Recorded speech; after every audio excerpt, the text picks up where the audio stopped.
আজকের ভিডিওতে আলোচনা করব রাসেলকে কেন কেকেআর ছেড়ে দিল, কেন বাদ পড়লো ভেঙ্কটেশ আইয়ার, আর কারা রিটেন হলো, কারা বাদ পড়লো, আর এবারের নিলামে কেকেআরের কৌশল কি হবে, এগুলি নিয়ে আজকে আমরা আলোচনা করব। ক্রিকেট প্রেমীরা হয়তো ইতিমধ্যে জেনে গিয়েছেন রাসেলকে আর রাখলো না কেকেআর। হ্যাঁ, ঠিকই শুনেছেন, 2014 সালে রাসেলকে দলে নেয় কেকেআর। এরপর তিনি টানা 10 বছর কেকেআরের জার্সি পরে খেলেছেন। অনেক ম্যাচে দলের ম্যাচ উইনার ছিলেন তিনি, কিন্তু গত বছর তার ফর্ম ভালো যায়নি। ব্যাট হাতে ব্যর্থ, ইনজুরি, ম্যাচ ফিটনেস সমস্যা, মিডল অর্ডারে ভরসা না হয়ে উঠতে পারা, সব মিলিয়ে টিম ম্যানেজমেন্টের আস্থা কমতে থাকে। গত বছর জল্পনা ছিল রাসেলকে ছেড়ে দেওয়া হবে, কিন্তু শেষমেশ সেটাই হলো। আর এবার কোনো ঝুঁকি নেননি কেকেআর, রাসেলকে ছাঁটাই করে দিল।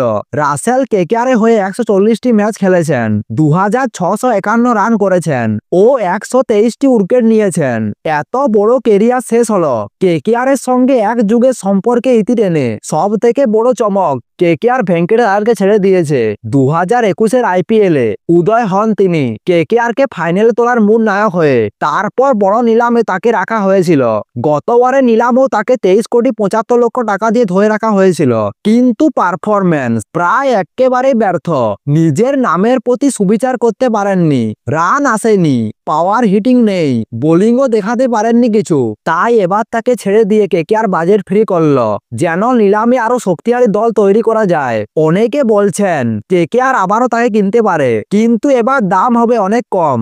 রাসেল ছাড়াও কেকেআর কয়েকজন বিদেশি খেলোয়াড়কে ছেড়ে দিয়েছে, মঈন আলী, অনরিক রেথিয়া, কুইন্টেন ডিকক, গুরবাজ। এই সিদ্ধান্তে বোঝা যাচ্ছে কেকেআর এবার সম্পূর্ণ বিদেশি কম্বিনেশন তৈরি করতে চায়। অনেকে ভেবেছিলেন কেকেআর রাহানাকে ছেড়ে দেবে, তার অধিনায়কত্ব নিয়ে প্রশ্ন উঠেছিল, সিদ্ধান্ত নিয়ে বিতর্ক ছিল, কিন্তু কেকেআর তাকে রেখেছে কেন? অভিজ্ঞতা, মাঝের ওভারে স্থিরতা, ফর্মে ভালো ব্যাটিং, দলের ভিতর সিনিয়রিটি, সব মিলিয়ে রাহানা শেষ পর্যন্ত টিকে গেলেন। কেকেআর এর রিটেনশনে কে কে রয়েছেন?